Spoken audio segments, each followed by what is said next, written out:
ನಾನತ್ವವನು ಬಿಡಿಸನ್ನ ಭಸ್ಮವ ನಮಗೆ ನೀಡನ್ನ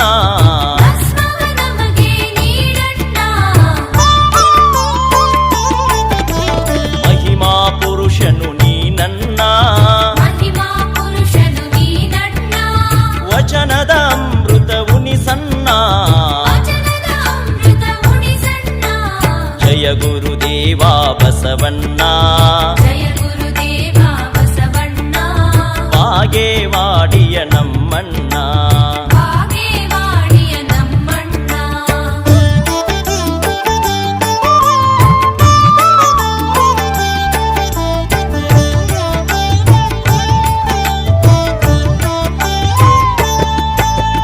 ದಾಸೋಹ ಮೂರ್ತಿಯೇ ಬಸವಣ್ಣ ಧರ್ಮದ ದಾರಿಗೆ ನಡೆಸನ್ನ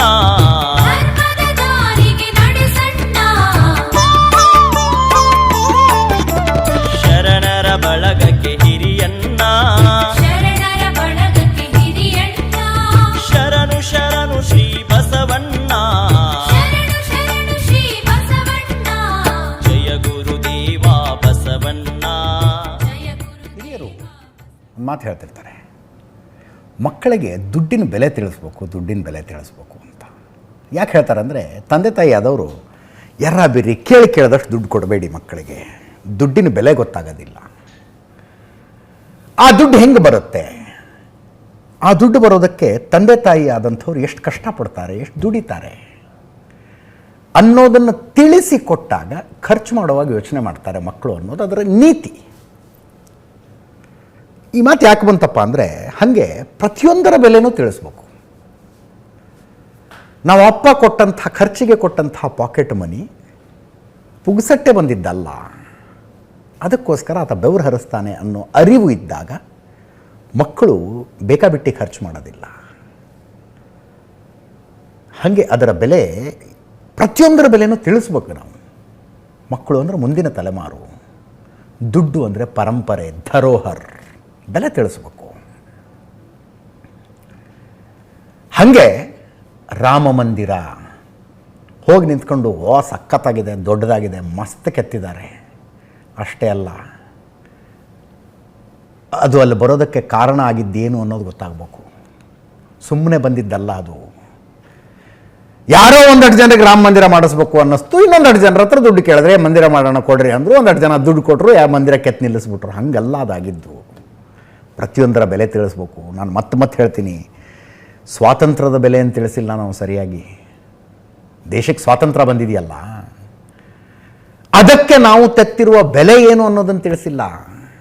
ಒಂದು ಪಾರ್ಶ್ವವನ್ನು ಹೇಳ್ತಾ ಬಂದ್ವಿ, ಉಪವಾಸ ಕೂತ್ಕೊಂಡ್ವಿ, ಸತ್ಯಾಗ್ರಹ ಮಾಡಿದ್ವಿ, ಸ್ವಾತಂತ್ರ್ಯ ಕೊಟ್ಟು ಹೋದರು ಬ್ರಿಟಿಷರು ಅಂತ.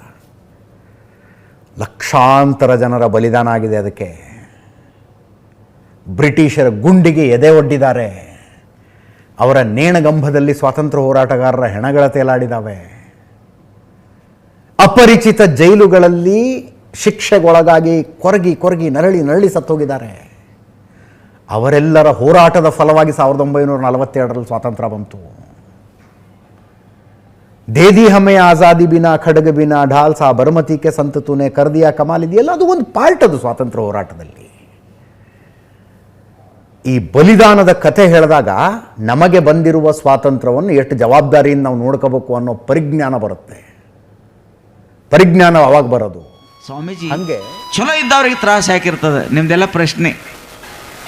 ಚಲೋ ಮಾಡೋರಿಗೆ ಯಾಕೆ ತ್ರಾಸ ಆಗ್ತದೆ? ಒಬ್ಬಕ್ಕೆ ಕುಂತಿ, ಇನ್ನೊಬ್ಬಕ್ಕೆ ಗಾಂಧಾರಿ.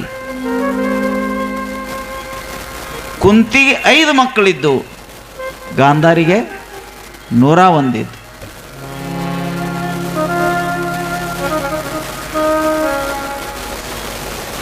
ಆದರೆ 5 ಮಕ್ಕಳಿದ್ದರೂ ಸಹಿತ ಆ ತಾಯಿ, ಒಬ್ರು ಕಳ್ತನ ಮಾಡಬೇಡ್ರಿ, ಒಬ್ರು ಸುಳ್ತನ ಮಾಡಬೇಡ್ರಿ, ಅನ್ಯಾಯ ಮಾಡಬೇಡ್ರಿ, ಬಡದು ಕಸ್ಕೋಬೇಡ್ರಿ, ಸೊಕ್ಕಲಿ ಬದುಕಬೇಡ್ರಿ, ಅಹಂಕಾರದಿಂದ ಇರಬೇಡ್ರಿ, ಇನ್ನೊಬ್ರು ಕೆಡಿಸಬೇಡ್ರಿ, ದಾನ ಮಾಡ್ರಿ, ಧರ್ಮ ಮಾಡ್ರಿ, ಬಿದ್ದವ್ರನ್ನ ಎತ್ತರಿ, ಕಷ್ಟದಲ್ಲಿದ್ದವ್ರು ಬೆನ್ನಿಂದ ನಿಲ್ರಿ, ಕೈಯ ಬಾಯ ಮನಸ್ಸು ಚಲೋ ಇಟ್ಕೊಂಡು ಎಲ್ಲರಿಗೂ ಒಳ್ಳೇದು ಮಾಡ್ರಿ ಅಂತ ಒಬ್ಬಕ್ಕೆ ತಾಯಿ ಕಲಿಸಿಳು. 12 ವರ್ಷ 2 ಸಲ ಆಕಿ ವನವಾಸ ಆಯ್ತು.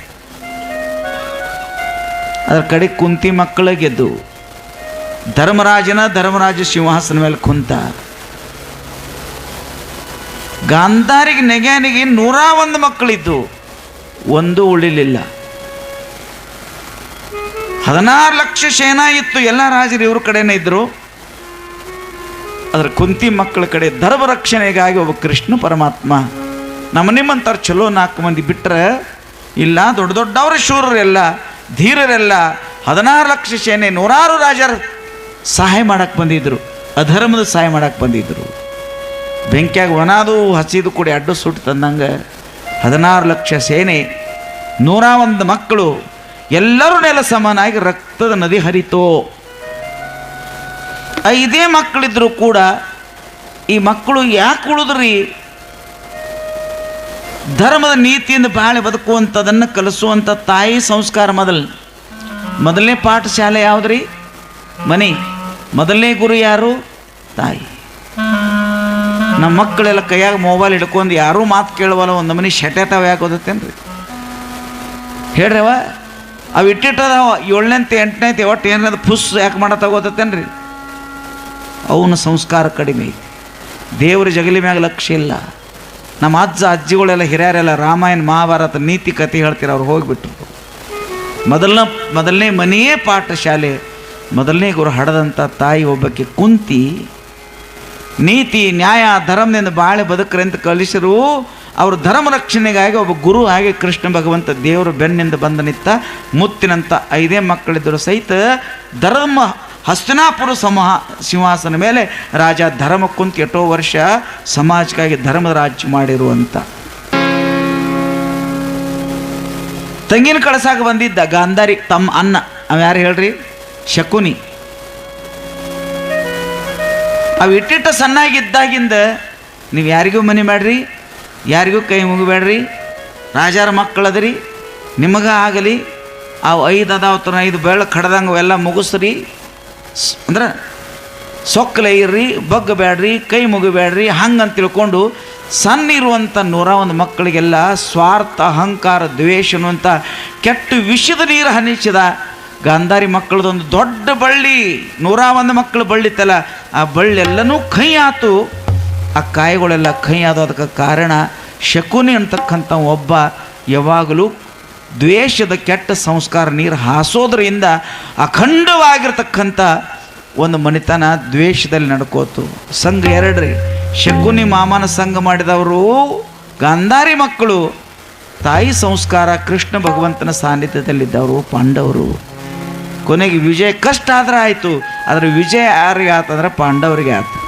ಇನ್ನೊಂದು ಮಾತು ನಿಮಗೆ ಗೊತ್ತಿರಲಿ, ಸ್ವಾಮೀಜಿ ಚಲೋ ಇದ್ದವ್ರಿಗೆ ತ್ರಾಸ ಹಾಕಿರ್ತದೆ. ನಿಮ್ದೆಲ್ಲ ಪ್ರಶ್ನೆ, ಚಲೋ ಮಾಡೋರಿಗೆ ಯಾಕೆ ತ್ರಾಸ ಆಗ್ತದೆ? ನಿಮಗೆ ಇನ್ನೊಂದು ಮಾತು ಹೇಳಿ, ಮೈನ್ ಗಿಡಕ್ಕೆ ಕಲ್ಲು ಯಾಕೆ ಹೋಗ್ತಾರು? ಬೇವಿನ ಗಿಡಕ್ಕೆ ಕಲ್ಲು ಹೋಗೋದು ಯಾರು ನೋಡೇನು? ಮಾಯಿನ ಗಿಡಕ್ಕೆ ಯಾಕೆ ಹೋಗಿತಾರೆ? ಬೇವಿನ ಗಿಡಕ್ಕೆ ಯಾಕೆ ಹೋಗ್ಯಂಗಿಲ್ಲ?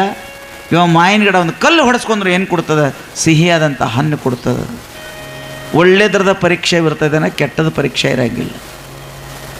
ಬಂಗಾರ ಬೆಂಕಿಯಾಗ ಹಾಕಿ ಸುಟ್ಟು ನೋಡ್ತಾರೆ ಗಟ್ಟೈತಿ ಇಲ್ಲ ಅಂತ ತಿಳ್ಕೊಂಡು ಕಟ್ಟಿಗೆ ಎಟ್ಟೋ ಸುಡ್ತಾರೆ, ಅವೇನು ಬಂಗಾರ ಆಗಂಗಿಲ್ಲ ಜೀವನದೊಳಗೆ. ದೂರ ದುರ್ಜನರ ಸಂಘ ಅದು ಭಂಗವಯ್ಯ. ಜೀವನದಲ್ಲಿ ಒಳ್ಳೆ ಕೆಟ್ಟದನ್ನು ನಾವು ಮಾಡೋಕ್ಕೆ ಹೋಗಬಾರ್ದು. ಜೀವನದಲ್ಲಿ ನಮ್ಮ ಸಮಾಜದೊಳಗೆ ಈಗೊಂದು 30-40 ವರ್ಷದೊಳಗೆ ನಮ್ಮೆಲ್ಲ ಹೊಸ ಪೀಳಿಗೆ ಐತೆ, ಎಲ್ಲ ಕೆಟ್ಟು ಹೋಯ್ತು. 10 ಹೆಜ್ಜೆಗೊಂದು ದಾಬೆ ಅದು. ಊರು ಸುತ್ತಮುತ್ತ ಕುಡಿ ಸಂಗತಿ ಬಂದು ಎಲ್ಲೋ ಮುಚ್ಚಿ ಮರ್ಯದಲ್ಲಿ ಯಾರೋ ಕುಡಿದು ಗಪ್ ಚುಪ್ ಇರ್ತಿದ್ರು. 8ನೇಂತೆ 10ನೇಂತೆ ಹೋಗುವಂಥ ಹುಡುಗರೆಲ್ಲ ಕುಡಿದು ಬಾಗಲಾಗಿ ಬೀಳಾಕತ್ತು. ಇವಾಗ ಹನುಮಪ್ಪನ ಗುಡಿಯಾಗೋ ಬ್ರಹ್ಮದೇವ್ರ ಗುಡಿಯಾಗ ಒಂದು ಮಂಗಳಾರತಿ ನಡೆದ್ರೆ ಒಂದು 10 ಮೋಟರ್ ಸೈಕಲ್ ನಿಲ್ಲಂಗಿಲ್ಲ. ಒಂದು ದಾಬೆ ಮುಂದೆ ದಿನ 200 ಮೋಟರ್ ಸೈಕಲ್ ನಿಲ್ತಾವ. ಭಾರ ಆದರೂ ಸಹಿತ ನಿಮ್ಮ ಮಕ್ಕಳು ನಿಮ್ಮ ಮನೆಗೆ ಬರಂಗಿಲ್ಲ. ಇದು ಯಾರ ಸಂಘ? ರೊಕ್ಕ ಹಾಳಾಯ್ತು, ಮರ್ಯಾದೆ ಹಾಳಾಯ್ತು, ಮನೆಯಿಂದ ಶಾಂತಿ ಹೋಯ್ತು. ನಿಮ್ಮ ವಂಶದ ದೀಪ ನಿಮ್ಮ ಮುಂದೆ ಹಾರಿ ಅವನ ಫೋಟೋಕ್ಕೆ ನೀವು ಹಾರ ಹಾಕಿ ಬಡ್ಕೊಂಡು ಅಳುವಂಥ ಪ್ರಸಂಗ ಬಂದಿಲ್ಲ? ಹೇಳ್ರನು, ಎಷ್ಟು ಪುಡಿ ತಿನ್ನೋ ಹುಡುಗರಿಲ್ಲ, ಎಷ್ಟು ಕುಡುಕರಿಲ್ಲ. ದೇಶ ಕೆಡಬಾರ್ದು. ಒಂದು ಮನೆ ಚಂದ ಆದ್ರೆ ಓನ್ ಚಂದ ಆಗ್ತದೆ, ಓನ್ ಚಂದ್ರ ಆದ್ರೆ ಊರು ಆಗ್ತದೆ, ಅಲ್ಲಿಂದ ತಾಲೂಕು ಜಿಲ್ಲಾ ಆಗ್ತದೆ, ಅಖಂಡ ಭಾರತ ದೇಶ ಧರ್ಮೋಂತರ ರಾಷ್ಟ್ರ ಆಗ್ತದೆ. ಶಕ್ತಿ ಕಳ್ಕೊಂಡ, ಅದನ್ನು ಮತ್ತೆ ಅರ್ಜುನನ ಉಪಸಂಹಾರ ಮಾಡಿದ. ಅಶ್ವತ್ಥಾಮನ ಅಸ್ತ್ರವನ್ನು ಕೂಡ ಅರ್ಜುನನೇ ಸಂಹಾರ ಮಾಡಿದ. ಕೂಡಲೇ ಕೃಷ್ಣ ಹೇಳ್ತಾನೆ ಅರ್ಜುನನಿಗೆ, ಬಂಧಿಸವನನ್ನ ಅಂತ. ಅಶ್ವತ್ಥಾಮನನ್ನ ಕಟ್ಟಿ ಹಾಕಿದ್ರು. ಕಟ್ಟಿ ಹಾಕಿ ಎಳ್ಕೊಂಡು ಬಂದು ದ್ರೌಪದಿಯ ಕಾಲಡಿಗೆ ಹಾಕಿದ್ರು. ಯಾಕಂದ್ರೆ ತುಂಬಾ ದುಃಖಿಸ್ತಾ ಇರುವವಳು ದ್ರೌಪದಿ. ತನ್ನ 5 ಮಂದಿ ಮಕ್ಕಳನ್ನ ಕಳ್ಕೊಂಡಿದ್ದಾರೆ ಅವಳು. ಅಂದ್ರೆ ನೋಡಿ, ಒಬ್ಬೊಬ್ಬ ಪಾಂಡವನಿಂದ ಒಂದೊಂದು ಮಗುವಾಗಿತ್ತು ಅವಳಿಗೆ. ಆ 5 ಮಕ್ಕಳನ್ನ ಕಳ್ಕೊಂಡಿದ್ದಾಳೆ. ತನ್ನ ಅಣ್ಣನನ್ನ ಕಳ್ಕೊಂಡು ಗೊಳೋ ಅಂತ ಅಳ್ತಾ ಇದ್ಲು ದ್ರೌಪದಿ. ಅವಳು ಆ ಕೆಳಗೆ ತಂದು ಹಾಕಿ ಕೃಷ್ಣ ಹೇಳ್ತಾನೆ, ನೋಡು ದ್ರೌಪದಿ, ನೀನು ಏನು ಹೇಳ್ತೀಯ ಅದನ್ನು ಮಾಡ್ತೇನೆ. ನೀನು ಕೊಲ್ಲು ಅಂದ್ರೆ ಈಗಲೇ ಕೊಂದುಬಿಡ್ತೇನೆ ಈ ಪಾಪಿಯನ್ನ. ಯಾಕಂದ್ರೆ ಪಾಪಗಳಲ್ಲೇ ಅತ್ಯಂತ ಪಾಪ ಯಾವುದು ಅಂತ ಹೇಳಿದ್ರೆ ಮಲಗಿದ್ದವನನ್ನ ಕೊಲ್ಲುವುದು. ಮಲಗಿದ್ದವನನ್ನ, ಬುದ್ಧಿ ಕೆಟ್ಟವನನ್ನ, ದುರ್ಬಲನನ್ನ ಕೊಲ್ಲುವಂತಹದ್ದೇನಿದೆ, ಇದಕ್ಕಿಂತ ದೊಡ್ಡ ಪಾಪ ಇಲ್ಲ. ಅದಕ್ಕಾಗಿ ಈ ಪಾಪಿಯನ್ನ ಬಿಡಬಾರ್ದು. ಹೇಳು, ಏನ್ ಮಾಡ್ಬೇಕು ಹೇಳು, ಕೊಂದು ಬಿಡ್ತೇನೆ ಅಂತ ಹೇಳಿ. ದ್ರೌಪದಿಯ ಮಾಷ್ಟು ಎಷ್ಟು ಚಂದ ಗೊತ್ತುಂಟ. ಮುಚ್ಚತಾ ಯಶಃ, ಬಿಡ್ಬಿಡ್ರಿ ಇವನನ್ನ ಅಂತ ಹೇಳ್ತಾಳೆ. ಬಿಡಿ ಈ ಅಶ್ವತ್ಥಾಮನನ್ನು ಬಿಟ್ಬಿಡಿ. ಅಲ್ಲ, ನಿನಗಿಷ್ಟೆಲ್ಲ ಅನ್ಯಾಯ ಮಾಡಿದವ ಅವನು, ನಿನ್ನ ದುಃಖಕ್ಕೆ ಕಾರಣನಾಗಿರುವ ಇವನು, ಅದಕ್ಕಾಗಿ ಬಿಟ್ಬಿಡು ಅಂತ ಹೇಳ್ತೀಯಾ ಅಂತ ಹೇಳಿದ್ರೆ ಅವಳು ಏನು ಗೊತ್ತುಂಟ, ಬ್ರಾಹ್ಮಣೋ ನಿತರಾಮ್ ಗುರು. ಎಷ್ಟಂದ್ರು ಇವನು ಬ್ರಾಹ್ಮಣ ತಾನೆ. ಬ್ರಾಹ್ಮಣ, ಬರೀ ಬ್ರಾಹ್ಮಣ ಅಲ್ಲ, ನಮ್ಮ ಗುರುಪುತ್ರ, ನಮ್ಮ ಗುರುಗಳು ದ್ರೋಣಾಚಾರ್ಯರು. ಆ ದ್ರೋಣಾಚಾರ್ಯರ ಮಗ. ಅಷ್ಟು ಮಾತ್ರ ಅಲ್ಲ, ಎಲ್ಲದಕ್ಕಿಂತ ಮುಖ್ಯವಾಗಿ ಇವನನ್ನ ಬಿಡಿ ಅಂತ ನಾನು ಯಾಕೆ ಹೇಳ್ತಾ ಇದ್ದೇನೆ ಗೊತ್ತುಂಟಾ, ನಾನೊಬ್ಳು ಹೆಣ್ಣಾಗಿ. ತುಂಬಾ ಚಂದವಾದ ಮಾತು. ನಾನೊಬ್ಳು ಹೆಣ್ಣು, ಅದಕ್ಕಾಗಿ ಹೆಣ್ಣಿನ ದುಃಖ ಏನು ಅಂತ ನನಗೆ ಇವತ್ತು ಗೊತ್ತುಂಟು. ಇವತ್ತು 5 ಮಕ್ಕಳನ್ನ ಕಳ್ಕೊಂಡು ನಾನು ಹೇಗೆ ಅಳ್ತಾ ಇದ್ದೇನೆ, ಅದೇ ರೀತಿ ನಾಳೆ ಇವನನ್ನ ಕಳ್ಕೊಂಡು ಇವನಮ್ಮ ಅಳುದು ಬೇಡ. ಕೃಪಿ, ಅವಳು ಪಾಪ ಒಳ್ಳೆಯವಳು. ಕೃಪಿ ದ್ರೋಣಾಚಾರ್ಯರ ತಾಯಿ, ಹೆಂಡತಿ, ಅವಳು ಅಳುದು ಬೇಡ, ಅದಕ್ಕಾಗಿ ಬಿಟ್ಬಿಡಿ ಅಂತ ಹೇಳ್ತಾನೆ. ಇದನ್ನು ನೋಡಿ ಕೃಷ್ಣನಿಗೆ ಬಹಳ ಖುಷಿ ಆಯ್ತಂತೆ. ಅಂದ್ರೆ ನೋಡಿ, ಯಾವತ್ತು ಇಂಥ ಒಂದು ವಿಶಾಲವಾದ ಮನೋಭಾವನೆ ಏನಿದೆ, ಇದೇ ದ್ರೌಪದಿಯನ್ನ ಅಷ್ಟು ಎತ್ತರಕ್ಕೇರಿಸಿದ್ದು. ಇಂಥ ವಿಶಾಲವಾದ ಮನೋಭಾವನೆ. ಅಶ್ವತ್ಥಾಮನನ್ನ ಬಿಡ್ತಾರೆ, ಆದರೆ ಬಿಡಬೇಕಾದ್ರೆ ಹಾಗೆ ಬಿಡಲಿಲ್ಲ. ಅವನ ನೆತ್ತಿಯಲ್ಲೊಂದು ಹಸಿವು, ಬಾಯಾರಿಕೆ ಮುಂತಾದವುಗಳನ್ನು ನಿವಾರಣೆ ಮಾಡುವಂತಹ ಒಂದು ಮಣಿ ಇತ್ತು. ಅಪೂರ್ವವಾದ ಮಣಿಯನ್ನು ಕಿತ್ತು ಅವನನ್ನ ತರಬಿಟ್ರು, ಅಶ್ವತ್ಥಾಮನನ್ನ. ನಂತರ ಏನು ಮಾಡಿದ್ರು ಅಂದ್ರೆ, ಯಾರು ಮಹಾಭಾರತ ಯುದ್ಧದಲ್ಲಿ ಸತ್ತು ಹೋಗಿದ್ರು ಅವರೆಲ್ಲರಿಗೂ ಕೂಡ ಗಂಗಾ ನದಿಯಲ್ಲಿ ತರ್ಪಣಾದಿಗಳನ್ನೆಲ್ಲ ಬಿಟ್ರು. ತರ್ಪಣಾದಿಗಳನ್ನೆಲ್ಲ ಬಿಟ್ಟಾದ ಮೇಲೆ ಕೃಷ್ಣ ಹೊರಡಬೇಕು ಅಂತ ತಾನು ಅಣಿಯಾಗುತ್ತಾ ಇದ್ದಾನೆ. ಆಯ್ತು, ನಾನು ದ್ವಾರಕಾಪಟ್ಟಣದಿಂದ ಬಂದು ತುಂಬ ತಿಂಗಳಾಗಿ ಹೋಯ್ತು. ದ್ವಾರಕಾಪಟ್ಟಣದಲ್ಲಿ ಎಲ್ಲರೂ ನನಗಾಗಿ ಕಾಯ್ತಾ ಇದ್ದಾರೆ. ಅದಕ್ಕಾಗಿ ದ್ವಾರಕೆಗೆ ಹೋಗ್ತೇನೆ, ನಾನು ನಮ್ಮೂರಿಗೆ ಹೋಗ್ತೇನೆ ಅಂತ ಕೃಷ್ಣ ತಯಾರಾಗಿ ನಿಂತಿದ್ದಾನೆ. ಹೊರಡಬೇಕು ಅಂತ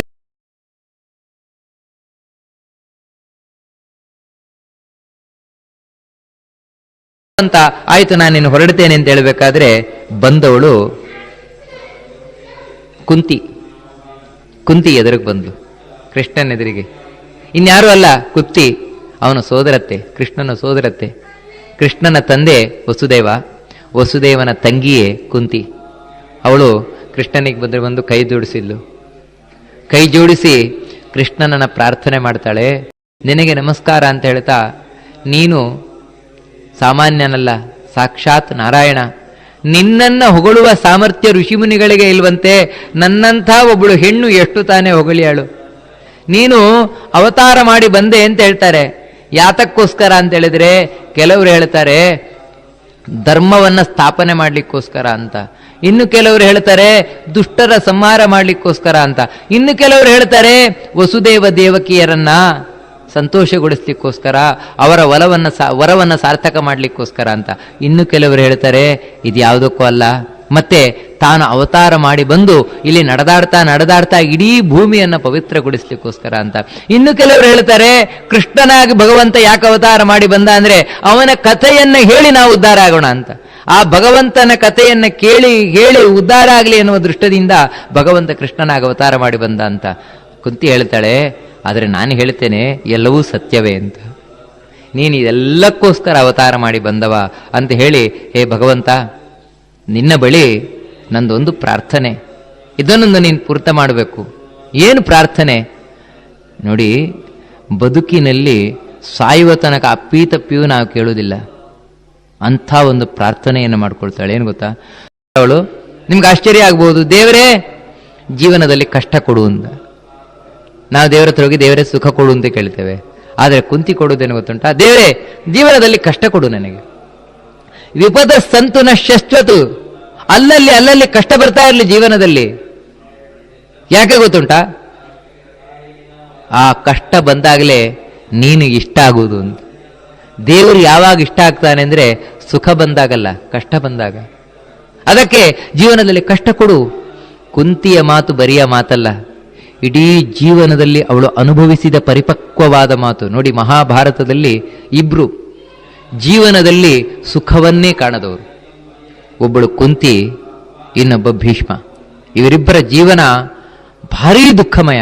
ಅಂದ್ರೆ ನೋಡಿ, ಇವಳು ಹುಟ್ಟಿದ್ದು ಶೂರಸೇನನ ಮಗಳಾಗಿ ಕುಂತಿ. ಆದರೆ ಹುಟ್ಟಿದ ಕೂಡಲೇ ತಾನು ಕುಂತಿ ಭೋಜನೆಗೆ ಕೊಡಲ್ಪಟ್ಲು. ಅಂದ್ರೆ ಸಣ್ಣಲ್ಲೇ ಅಪ್ಪ ಅಮ್ಮನ ಪ್ರೀತಿ ಇಲ್ಲ ಅಂತ ಆಯ್ತು ಅವಳಿಗೆ. ನಿಜವಾದ ತಂದೆ ತಾಯಿಂದಿರ ಪ್ರೀತಿಯಿಂದ ವಂಚಿತಳಾದ್ಲು. ಇನ್ನೇನು ತಾನು ಯುವತಿ ಆಗ್ತಾ ಇದ್ದಾಳೆ ಅಂತ ಹೇಳ್ಬೇಕಾದ್ರೇನೆ ದುರ್ವಾಸರ ಸೇವೆ ಮಾಡಿದ್ಲು, ಮಂತ್ರ ಕೊಟ್ರವರು. ಆದರೆ ನೋಡಿ, ಏನೋ ಒಂದು ಹುಡುಗಾಟಿಕೆಯಲ್ಲಿ ಒಂದು ಸಲ ಸೂರ್ಯನ್ ಕಂಡು ಕೂಡಲೇ ಇನ್ನೊಂದು ಕಡೆಯಿಂದ ದುಃಖ, ಇನ್ನೊಂದು ಕಡೆಯಿಂದ ಕೈಯಲ್ಲಿದೆ ಮಗು. ಎಂಥ ಮಗು ಅಂದ್ರೆ ಸೂರ್ಯನ ಹಾಗೆ ಬೆಳಗುತ್ತಾ ಇರುವ ಮಗು. ಅಯ್ಯೋ, ಇಷ್ಟು ಚಂದದ ಮಗುವನ್ನ ನಾನು ಬಿಡ್ಬೇಕಲ್ವಾ? ಯಾಕಂದ್ರೆ ಇದನ್ನು ಲೋಕಕ್ಕೆ ತೋರಿಸಿದ್ರೆ ಏನು ಅಂತ ಹೇಳ್ತಾರೆ ನನಗೆ. ಮದುವೆ ಆಗದೆ ಮಗುವಾಯ್ತು ಅಂತ ಹೇಳಿದ್ರೆ ಏನಂತ ನನ್ನ ಕಥೆ ಕಟ್ತಾರೆ, ನನಗೆ ಹಣೆಪಟ್ಟಿ ಕಟ್ತಾರೆ. ಹಾಗಂತ ಈ ಮಗುವನ್ನು ಬಿಡುವುದು ಹೇಗೆ? ಈ ರೀತಿ ನೋಡಿ, ದ್ವಂದ್ವದಲ್ಲಿ ಸಿಲುಕಿದವಳಾಗಿ ಕಡೆಗೆ ಕಷ್ಟವಾದ ಮನಸ್ಸಿನಿಂದ ಆ ಮಗುವನ್ನ ಒಂದು ಪೆಟ್ಟಿಗೆಯಲ್ಲಿಟ್ಟು ಒಂದು ತುಂಬ ಮುತ್ತು ರತ್ನ ಎಲ್ಲ ಇಟ್ಟು ತಾನು ಬಿಟ್ಟುಬಿಟ್ಲು ಗಂಗಾ ನದಿಯಲ್ಲಿ. ಇದು ಇನ್ನೊಂದು ಅವಳಿಗೆ ಮಹಾವೇದನೆಯನ್ನುಂಟು ಮಾಡಿದ ವಿಷಯ. ನಂತರ ಪಾಂಡುರಾಜನನ್ನು ಮದುವೆ ಆದ್ಲು. ಮದುವೆ ಆದ್ಮೇಲೆ ಆದ್ರೂ ಸುಖ ಪಟ್ಲ? ಇಲ್ಲ. ಯಾಕಂದ್ರೆ ಪಾಂಡುರಾಜ ಕೆಲವು ವರ್ಷ ಮಾತ್ರ ರಾಜ್ಯದಲ್ಲಿದ್ದದ್ದು. ನಂತರ ಬದರಿಗೆ ಹೋದ, ಪಾಂಡುಕೇಶ್ವರ, ಅಲ್ಲಿ ತಾನು ವಾಸ ಮಾಡಿದ. ಅಲ್ಲಿದ್ದಾಗಲಾದ್ರೂ ಸುಖ ಪಟ್ಲ? ಇಲ್ಲ. ಅಲ್ಲೂ ಪಾಂಡವನಿಗೆ, ಆ ಪಾಂಡುರಾಜನಿಗೆ ಶಾಪ ಬಂತು. ಒಂದೊಮ್ಮೆ ನಿನ್ನ ಹೆಂಡತಿಯನ್ನು ಮುಟ್ಟಿದೆ ಅಂತ ಹೇಳಿದ್ರೆ ಕೂಡಲೇ ಸತ್ತು ಹೋಗ್ತೀಯಾ ಅಂತ. ಗಂಡ ಇದ್ದು ಕೂಡ ನೋಡಿ ಸನ್ಯಾಸಿನಿ ಆಗಿ ಬದುಕಿದ್ಲವಳು. ಇಷ್ಟು ಆಯ್ತು ಅಂತ ಆಯ್ತಾ, ಇದರೊಟ್ಟಿಗೆ ಸತ್ತೇ ಹೋದ ಪಾಂಡುರಾಜ. ಯಾಕಂದ್ರೆ ಇಬ್ರು ಹೆಂಡತಿಯರು ಪಾಂಡುರಾಜನಿಗೆ, ಮಾದ್ರಿ ಕುಂತಿ. ಆ ಮಾದ್ರಿಯನ್ನ ಒಮ್ಮೆ ಮುಟ್ಲಿಕ್ಕೆ ಹೋಗಿ ಸತ್ತೇ ಹೋದವನು. ಅವನೊಟ್ಟಿಗೆ ಮಾದ್ರಿ ತಾನು ಸಹಗಮನ ಮಾಡಿಬಿಟ್ಲು. ತನ್ನ ಇಬ್ಬರು ಮಕ್ಕಳನ್ನು ಕುಂತಿಗೆ ವಹಿಸಿ ತಾನು ಸಹಗಮನ ಮಾಡಿಬಿಟ್ಲು. ಪುಟ್ಟ 5 ಮಕ್ಕಳು. ಆ 5 ಮಕ್ಕಳನ್ನ ಕಡ್ಕೊಂಡು ಕಾಡ್ಲಲ್ಲಿ ಇರ್ಲಿಕ್ಕಾಗತ್ತೆ ಅವಳಿಗೆ. ಅದಕ್ಕೆ ಋಷಿಮುನಿಗಳೆಲ್ಲ ಸೇರಿ, ಬದರಿಯಲ್ಲಿದ್ದ ಋಷಿಮುನಿಗಳೆಲ್ಲ ಸೇರಿ ಅವಳನ್ನ ಹಸ್ತಿನಪುರದಲ್ಲಿ ಕರ್ಕೊಂಡ್ಬಂದ್ಬಿಟ್ರು. ಹಸ್ತಿನಪುರದಲ್ಲಿ ಬಿಟ್ರೆ ನಂತರ ಎಷ್ಟು ದುಃಖ ಅಂತ ಹೇಳಿದ್ರೆ, ಬಂದ್ರೆ ಧೃತರಾಷ್ಟ್ರ ಇವಳನ್ನು ಸ್ವೀಕಾರ ಮಾಡಬೇಕೋ ಬೇಡಬೇಕೋ ಅಂತ ಹಿಂದು ಮುಂದೆ ನೋಡ್ತಾ ಇದ್ದಾನೆ. ತನ್ನ ತಮ್ಮನ ಹೆಂಡತಿಯನ್ನು ಒಳಗೆ ಕರ್ಕೊಳ್ಬೇಕೋ ಬೇಡವೋ ಅಂತ. ನೋಡಿ ಎಷ್ಟು ಕಷ್ಟ. ಕಡೆಗೆ ವೇದವ್ಯಾಸರು ಬಂದ್ರೆ ಯೋಚನೆ ಮಾಡಬೇಡ, ತಗೋ ಇವಳನ್ನು ಒಳಗೆ ಅಂತ. ಆಗ ದುರ್ಯೋಧನಾದಿ ಶಕುನಿ ದುರ್ಯೋಧನ ಎಲ್ಲ ತಮಾಷೆ ಮಾಡುವುದು, ಅಲ್ಲ ನಿನ್ನ ಗಂಡನಿಗೆ ಶಾಪ ಇತ್ತಲ್ವಾ ನಿಮ್ಮನ್ನು ಮುಟ್ಟಬಾರದು ಅಂತ, ಹಾಗಿದ್ದಾಗ ನಿನಗೆ ಹೇಗೆ 5 ಮಕ್ಕಳಾಯ್ತು ಅಂದ್ರೆ ನೋಡಿ, ಮೊದಲೇ ಗಂಡನನ್ನ ಕಳ್ಕೊಂಡ ದುಃಖ, ಅದರೊಟ್ಟಿಗೆ ಇಂಥ ದುಃಖದ ಮಾತುಗಳನ್ನ ಅಂದ್ರೆ ಚುಚ್ಚು ಮಾತುಗಳನ್ನು ಕೇಳಿದಾಗ ಹೇಗಿರುವುದು ಒಬ್ಳು ಹೆಣ್ಣು. ಇಷ್ಟು ಮಾತ್ರ ಅಲ್ಲ, ತಾನು ಮನೆಯನ್ನು ಮಾಡಿಕೊಟ್ರು ಕೂಡ ಮಲತಾಯಿ ಧೋರಣೆ ಅಂತ ಹೇಳಿದ್ರೆ, ತನ್ನ ಮಕ್ಕಳಿಗೆ ಒಂದು ರೀತಿ, ಪಾಂಡವರಿಗೆ ಒಂದು ರೀತಿ. ಇವಳನ್ನು ಕೇಳುವವರೇ ಇಲ್ಲ. ಪಾಪ ಒಬ್ಬ ವಿದುರ ಬಿಟ್ರೆ ಇನ್ಯಾರು ಇವಳನ್ನು ಮೂಸ್ತಾ ಇಲ್ಲ. ಆದರೆ ಇಷ್ಟೆಲ್ಲಾ ಕಷ್ಟಪಟ್ಟು ಮಕ್ಕಳನ್ನು ದೊಡ್ಡವರು ಮಾಡಿದ್ರು. ದೊಡ್ಡವರು ಭಾರೀ ವಿದ್ಯಾವಂತರಾದರು. ಆದರೆ ಎಲ್ಲ ಸಿಕ್ತು, ಇನ್ನೇನು ರಾಜ್ಯ ಸಿಗುತ್ತು ಅಂತ ಹೇಳ್ಬೇಕಾದ್ರೆ ಧರ್ಮರಾಜ ಜೂಜಾಡಿ ಎಲ್ಲ ಕಳ್ಕೊಂಡ. ಅದಕ್ಕೆ ಎಷ್ಟು ದುಃಖ ಅಂತ ಹೇಳಿದ್ರೆ, ಪಾಂಡವರು ವನವಾಸಕ್ಕೆ ಹೋಗ್ಬೇಕಾದ್ರೆ ಒಂದು ಮಾತು ಹೇಳ್ತಾಳೆ ಕುಂತಿ ತುಂಬಾ ದುಃಖದಿಂದ ಧರ್ಮರಾಜನನ್ನು ಕುರಿತು. ಏನಂದ್ರೆ, ನಿನ್ನ ಹಣೆಯಲ್ಲಿ ಕಾಡಿಗೆ ಹೋಗೋದೇ ಬರೆದಿತ್ತು ಅಂದ್ರೆ ನಾನು ಯಾಕೆ ಕಾಡಿಂದ ಇಲ್ಲಿಗೆ ಬರಬೇಕಿತ್ತು ಅಂತ. ನಾನು ಕಾಡಲ್ಲೇ ಇರ್ತಾ ಇದ್ದೆ, ಹಸ್ತಿನಪುರಕ್ಕೆ ಯಾಕೆ ಬಂದೆ? ಯಾಕಂದ್ರೆ ನಿನ್ನ ಹಣೆ ಬರದಲ್ಲಿ ಕಾಡಿಗೆ ಹೋಗೋದೇ ಬರೆದಿತ್ತು. ಅಷ್ಟು ದುಃಖದಿಂದ ತಾನು ಹೇಳ್ತಾಳೆ. ಕಡೆಗೆ ಎಲ್ಲಕ್ಕಿಂತ ಮುಖ್ಯವಾಗಿ ತನ್ನ ಸೊಸೆ, ಪ್ರೀತಿಯ ಸೊಸೆ ಅವಳಿಗೆ ಅವಮಾನ ಆಗುವುದನ್ನು ತನ್ನ ಕಣ್ಣು ಮುಂದೆ ನೋಡಿದ್ಲು. ಅವಳಿಗೆ ಸೀರೆಯನ್ನು ಎಳೆದು ಅವಮಾನ ಆಗುವುದನ್ನು ಎಲ್ಲ ಸಹಿಸಿಕೊಂಡ್ಲು. ಇಷ್ಟೆಲ್ಲ ಆಗಿ ದುಃಖ ಬಂದು ಬಂದು ಬಂದು ಬಂದು ಮನಸ್ಸು ಗಟ್ಟಿಯಾಗಿತ್ತು. ಇನ್ನೆಲ್ಲದಕ್ಕಿಂತ ಸ್ವಾರಸ್ಯ ಏನಂದ್ರೆ ನೋಡಿ, ಕಡೆಗೆ ಮಹಾಭಾರತ ಯುದ್ಧ ಆಯಿತು.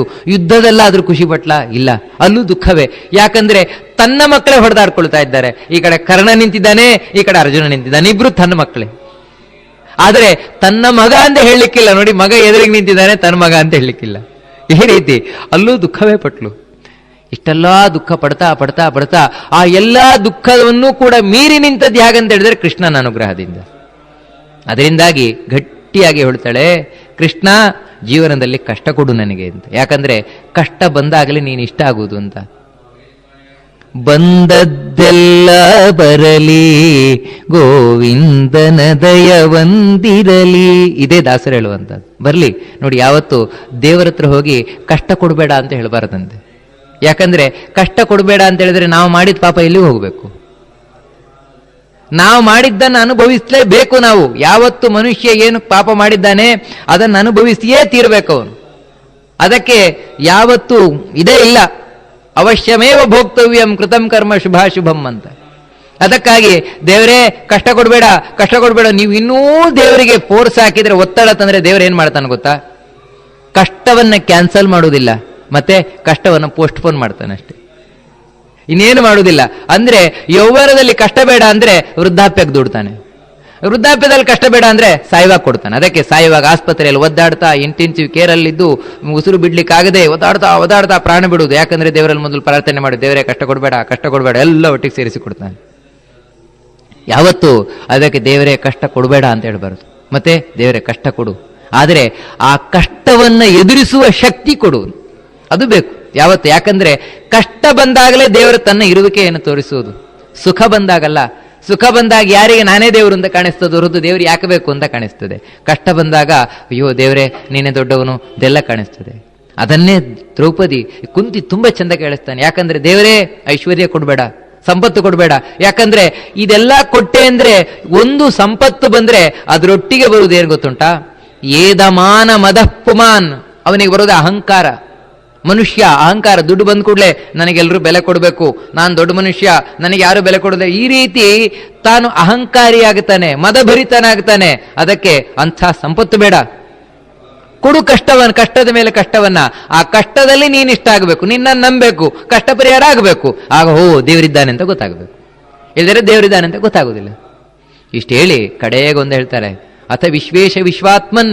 ನೋಡಯ್ಯ ಕೃಷ್ಣ, ನಿನ್ನಲ್ಲಿ ಕಡೇ ನಂದೊಂದು ಪ್ರಾರ್ಥನೆ ಏನು ಅಂತ ಹೇಳಿದ್ರೆ, ಇವತ್ತು ನನ್ನೊಳಗೆ 2 ಹಗ್ಗ ಗಂಟು ಬಿದ್ದುಬಿಟ್ಟಿದೆ. ಏನು ಅಂತ ಹೇಳಿದ್ರೆ, ನನ್ನ ತವರು ಮನೆ, ನನ್ನ ಗಂಡನ ಮನೆ ಅಂತ. ಯಾವುದು ತವರು ಮನೆ? ಅದೇ ಯಾದವರು. ವಾಸ್ತವಿಕವಾಗಿ ಇವಳು ಕಷ್ಟದಲ್ಲೂ ಬಂದವರಲ್ಲ, ಯಾರು ಇವಳನ್ನು ಮುಸ್ಲಿಕ್ಕೆ ಬರಲಿಲ್ಲ. ಆದರೂ ಇವಳಿಗೆ ಮಾತ್ರ ತಾಯಿ ಮನೆ ಸೆಳೆತ. ಅಯ್ಯೋ ನನ್ನ ತವರು ಮನೆ ನನ್ನವರು ಯಾದವರು ಅಂತ. ಇನ್ನೊಂದು ಕಡೆ ತನ್ನ ಮಕ್ಕಳು ಅಂತ. ಸ್ನೇಹ ಪಾಶ ಮಿಮಂ ಛಿಂದಿ ಸಮಂ ವೃಷ್ಣಿಷು ಪಾಂಡುಷು. ಕೃಷ್ಣ, ಈ ಸ್ನೇಹದ ಹಗ್ಗ ಏನಿದೆ ಇದನ್ನು ಕಿತ್ತು ಬಿಸಾಕಿ ಬಿಡು, ನನ್ನವರು ಅಂತ ಯಾರು ಇರಬಾರ್ದು ನನಗೆ, ಆ ರೀತಿ ಮಾಡು ಅಂತ ಕಡೇ ಪ್ರಾರ್ಥನೆ. ಕೃಷ್ಣ ನಗಾಟ್ನಂತೆ, ನಕ್ಕು ತಾನು ಮುಂದುವರಿದ್ದಂತೆ. ಬರೀ ನಗಾಟಿದ್ ಮಾತ್ರ ಅಲ್ಲ, ಅನುಗ್ರಹ ಮಾಡೇ ಬಿಟ್ಟ. ಯಾಕೆ ಗೊತ್ತಾ? ಕುಂತಿಯ ಒಂದು ಚಿತ್ರಣ ಅಂದ್ರೆ ಮಹಾಭಾರತ ಕೊಡುವ ಹಾಗೆ ಧೈರ್ಯ ಅಂದ್ರೆ ಏನು ಗೊತ್ತುಂಟಾ? ಕುಂತಿಯಿಂದ ಕಲಿಬೇಕಂತೆ. ಕಡೆಗಳು ಹೊರಟ್ಲು, ಮುಂದೆ ಬರ್ತದೆ. ಧೃತರಾಷ್ಟ್ರ ಗಾಂಧಾರಿ ತಾವು ಹೊರಟ್ರು, ನಾವೇನು ಕಾಡಿಗೆ ಹೋಗ್ತೇವೆ ಅಂತ. ಅವರಿಂದ ಕುಂತಿ ಹೊರಟ್ಲು. ಧರ್ಮರಾಜ ಕೇಳಿದ, ಅಮ್ಮ ಜೀವನದುದ್ದಕ್ಕೂ ಕಷ್ಟಪಟ್ಟಿದ್ಯಾ, ಈಗ ಆದ್ರೂ ಮಕ್ಕಳು ಸಿಂಹಾಸನದಲ್ಲಿ ಕೂತಿದ್ದಾರೆ, ನೀನ್ ರಾಜಮಾತೆ ಆಗಿರು, ನಮಗೆ ಮಾರ್ಗದರ್ಶನ ಮಾಡ್ತಾ ಇರು, ಈ ಕಡೆ ಕಾಲಕ್ಕೆ ಯಾಕೆ ನೀನ್ ಕಾಡಿಗೆ ಹೋಗ್ತಾ ಇದ್ಯಾ? ಅಂಗಲಾಚಿತಾನೆ, ಇಲ್ಲ ನಾನು ಇದ್ದದ್ದೇ ಧೃತರಾಷ್ಟ್ರ ಗಾಂಧಾರಿಯೊಟ್ಟಿಗೆ, ಹೋಗುವುದೇ ಅವರೊಟ್ಟಿಗೆ ಅಂತ ಹೇಳಿ ಹೊರಟೇ ಬಿಟ್ಲು. ಯಾವ ರೀತಿ ಹೊರಟ್ಲು ಅಂದ್ರೆ ಮಹಾಭಾರತದ ವರ್ಣನೆ ಮಾಡ್ತದೆ ನೋಡಿ. ಅಂದ್ರೆ ಕೃಷ್ಣನಿಗೆ ಮಾಡಿದ ಅವಳು ಪ್ರಾರ್ಥನೆ ಯಾವ ರೀತಿ ಅಂದ್ರೆ ಸೀದಾ ಹೊರಟ್ಲಂತೆ. ಹಿಂದಿನಿಂದ ಧರ್ಮರಾಜ ಅಮ್ಮ ಅಮ್ಮ ಅಮ್ಮ ಅಂತ ಕೂಗುತ್ತಾ ಇದ್ದಾನಂತೆ, ತಿರುಗಿ ನೋಡ್ಲಿಲ್ವಂತೆ ಅವಳು. ಯಾಕಂದ್ರೆ ತಿರುಗಿ ನೋಡಿದ್ರೆ ನನ್ನ ಮಗ ಅಂತ ಎಲ್ಲ ಅಂಟುಕೊಳ್ತದೋ ಅಂತ. ಈ ರೀತಿ ತಾನು ಹೊರಟ್ಲಂತೆ. ಅದು ಕೃಷ್ಣನ ಅನುಗ್ರಹ. ಅದನ್ನೇ ಅವಳು ಕೇಳಿದ್ದು, ಸ್ನೇಹ ಪಾಶ ಮಿಮಂ ಛಿಂದಿ, ಈ ಸ್ನೇಹದ ಹಗ್ಗ ಏನಿದೆ ಇದನ್ನು ಕಡ್ದಾಕು. ನಾವು ಕಟ್ಕೊಂಡಿದ್ದೇವೆ 10 ಹಗ್ಗ, ಅದಕ್ಕೆ ಸಾಯುವಾಗ ನೋವಾಗುವುದು. ಒಂದು ಕಡೆಯಿಂದ ಯಮನ ಭಟರು ಹಗ್ಗ ಹಾಕಿ ಎಳಿತಾರೆ ಮೇಲಕ್ಕೆ. ಇಲ್ಲಿ ನಾವೇ ಕಟ್ಕೊಂಡಿದ್ದೀಯಲ್ವಾ, ಮನೆಗೊಂದು ಗೂಟ, ಅಲ್ಲಿಗೊಂದು ಹಗ್ಗ ಕಟ್ಟಿದ್ದೇವೆ, ಅದಕ್ಕೆ ಎಲ್ಲಿಗೋದ್ರೂ ಮನೆಗೆ ಓಡೋಗೋದು. ಹೆಂಡತಿಗೊಂದು ಗೂಟ, ಅದಕ್ಕೆ ಯಾವಾಗ ನೋಡಿದ್ರೆ ಹೆಂಡತಿಯದ್ದು ಚಿಂತೆ, ಮಕ್ಕಳ ಚಿಂತೆ, ಗಂಡನ ಚಿಂತೆ, ಆಸ್ತಿ ಚಿಂತೆ, ಎಲ್ಲದಕ್ಕೂ ಒಂದೊಂದು ಹಗ್ಗ ಹಾಕಿ ನಾವು ಕಟ್ಕೊಂಡಿದ್ದೇವೆ. ಇದೇ ಸ್ನೇಹ ಪಾಶಗಳು. ಅದರಿಂದಾಗಿ ಸಾಯುವ ಸಂದರ್ಭದಲ್ಲಿ ಒಬ್ಬ ವ್ಯಕ್ತಿಗೆ ನೋವಾಗ್ಲಿಕ್ಕೆ ಕಾರಣ ಏನು ಅಂತ ಹೇಳಿದ್ರೆ, ಮೇಲಿನಿಂದ ಯಮನವರು ಎಳೆಯುವುದು, ಈ ಕಡೆಯಿಂದ ಇವನದ್ದು ಎಳೆಯುವುದು, ಮಧ್ಯದಲ್ಲಿ ಸಿಕ್ಕಿ ವಿಲ ಒದ್ದಾಡ್ತಾನೆ. ಒಂದೊಮ್ಮೆ ಇಲ್ಲಿ ಯಾವುದೇ ಪಾಶ ಇಲ್ಲದೆ ಇದ್ರೆ ಆರಾಮಾಗಿ ಮೇಲಕ್ಕೆ ಹೋಗ್ಬೋದು. ಅದಿಲ್ಲದಿದ್ರೇನೆ ಮಧ್ಯದಲ್ಲಿ ಸಿಕ್ಕಿ ಸಾಯುವಾಗ ಅತ್ಯಂತ ವೇದನೆಯನ್ನು ಅನುಭವಿಸುವುದು ಒಬ್ಬ ವ್ಯಕ್ತಿ. ಆ ಸ್ನೇಹ ಪಾಶವನ್ನ ಕಳೆದಾಕು ಅಂತ ಹೇಳಿದ್ರು. ಕೃಷ್ಣ ನಕ್ಕ ಹೊರಟ. ಆದರೆ ಧರ್ಮರಾಜ ಪ್ರಾರ್ಥನೆ ಮಾಡಿದ, ಇನ್ನೂ ಇರಬೇಕು ನೀನಂತ. ಅದಕ್ಕಾಗಿ ತಾನು ಮತ್ತೆ ಸ್ವಲ್ಪ ಕಾಲ ಅಲ್ಲೇ ಇದ್ದ. ಆಗ ಮತ್ತೆ ಧರ್ಮರಾಜನಿಗೆ ದುಗುಡ ಆಗ್ಲಿಕ್ಕೆ ಶುರುವಾಯಿತು.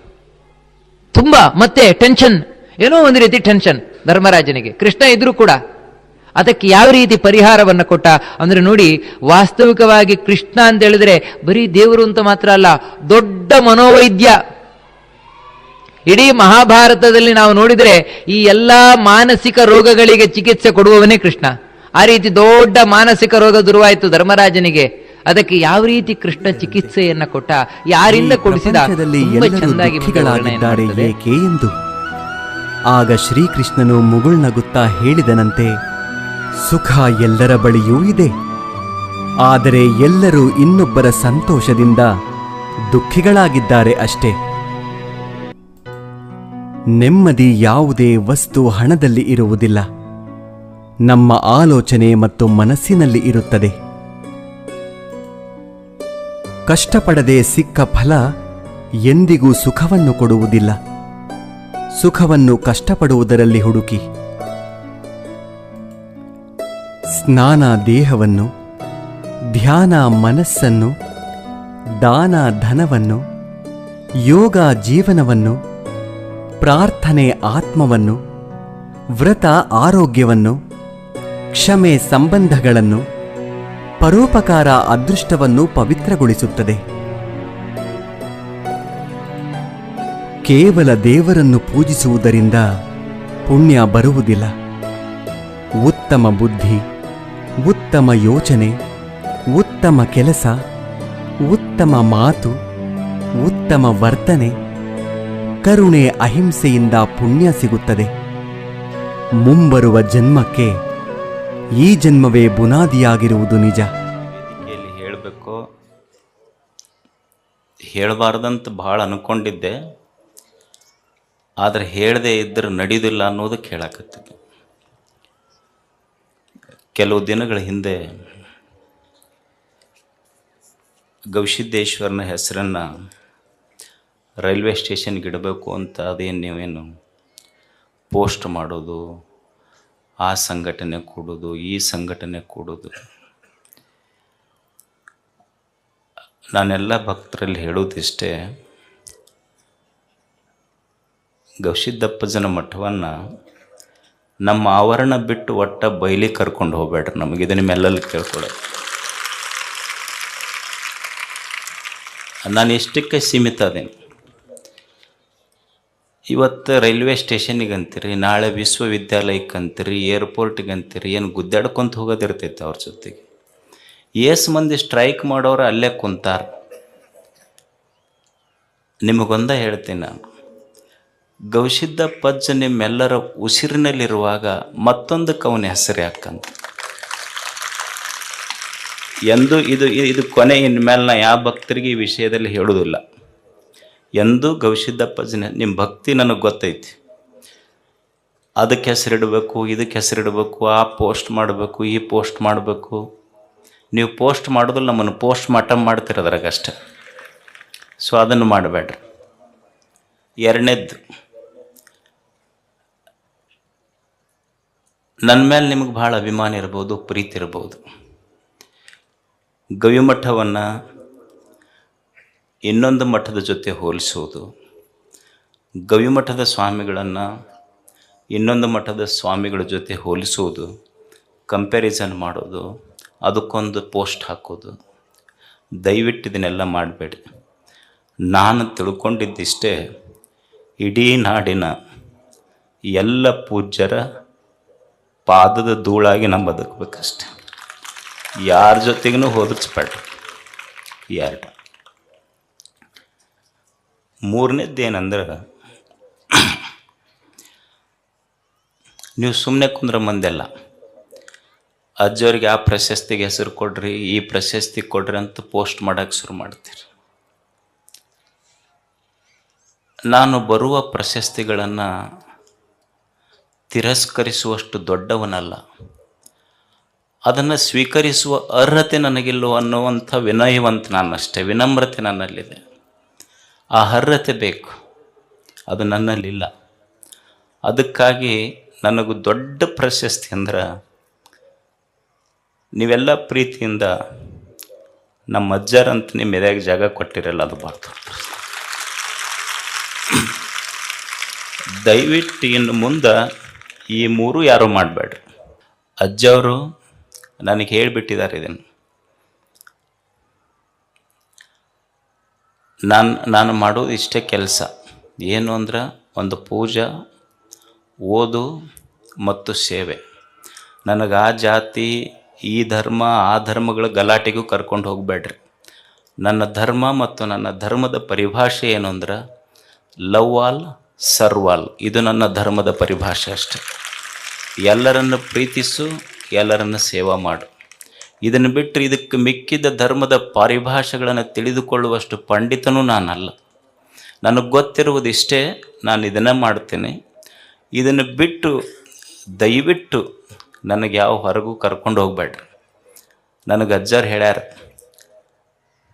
ನಾನು ಎಲ್ಲಿ ನನ್ನ ಶಿಕ್ಷಣ ಸಂಸ್ಥೆಗಳಲ್ಲಿರಲಿ, ಮಠದಲ್ಲಿರಲಿ, ಪತ್ರಿಕೆಯಲ್ಲಿರಲಿ ನನ್ನ ಫೋಟೋ ಎಲ್ಲಿ ಹಾಕಿಲ್ಲ. ನಾನು ಮಠದಾಗಿರೋದು ಅಜ್ಜರ ಫೋಟೋ ಒಂದೇ ಗದ್ದಿಗೆ. ಯಾರೋ ಕೇಳಿದ್ರೆ ನನಗೆ, ಅಲ್ಲ ಅಜ್ಜರು ನಿಮ್ಮ ಮಠದಾಗ ಫೋಟೋ ಹಾಕಿಲ್ಲ ಅಂತ. ಮತ್ತು ನೀವು ಯಾರ್ದು ನೋಡಿದ್ರಿ ಮಠದಾಗ ಅಂತ ಕೇಳಿದ್ ನಾನು. ಒಬ್ರು ಯಾರೋ ಗುಲ್ಬರ್ಗದಿಂದ ಬಂದಿದ್ರು, ನಿಮ್ಮ ಫೋಟೋ ಕಂಡಿಲ್ಲಲ್ಲ, ನೀವು ಮಠದಾಗ ಅಡ್ಡಾಡಿದ್ರೇನು? ಅಡ್ಡಾಡ್ದೆ. ಯಾರ್ದು ಕಂಡಿತ್ತು ನಿಮ್ಗೆ? ಅಲ್ಲಿ ಗುರುಗಳು ಶಿವಶಾಂತವೀರ ಸ್ವಾಮಿಗಳ್ದು ಕಂಡಿತ್ತು. ಅಲ್ಲ, ಮನ್ಯಾಗ ಫೋಟೋ ಯಾರೂ ಇರ್ತಾವ, ಮಾಲಾಕರು ಇರ್ತಾವ, ಆಳ ಮಕ್ಕಳ ಫೋಟೋ ಯಾರು ಹಾಕಿರ್ತಾರೆ? ಯಾರೂ ಹಾಕೋದಿಲ್ಲ. ಅವ್ರ ಮಾಲಾಕರು ಅಷ್ಟೆ, ಅವ್ರ ಆಳ್ಮಗ ನಾನು.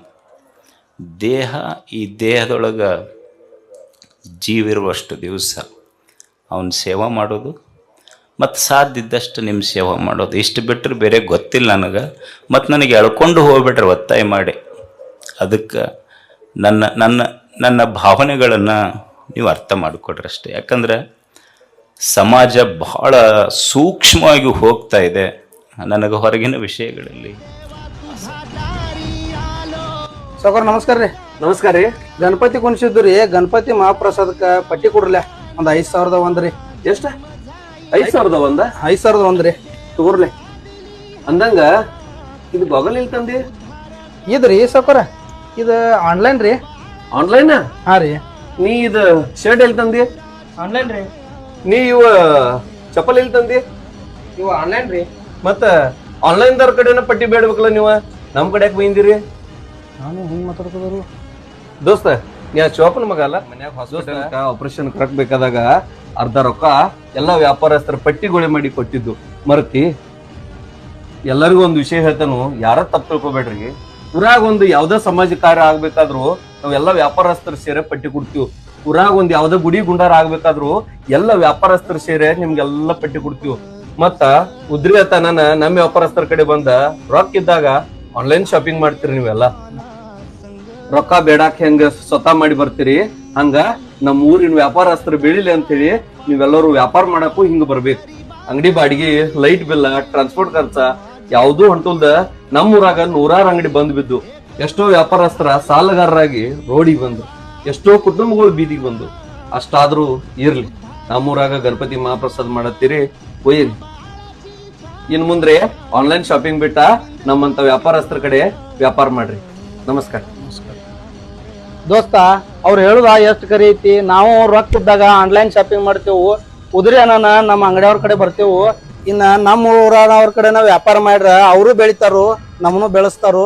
ಅದಕ್ಕ ನಮ್ಮ ಊರವ್ರ ಕಡೆ ನಾವು ವ್ಯಾಪಾರ ಮಾಡ್ರಿ, ನಮ್ಮ ಊರವ್ರ ಬೆಳೆಸ್ರಿ. ಗಣೇಶ್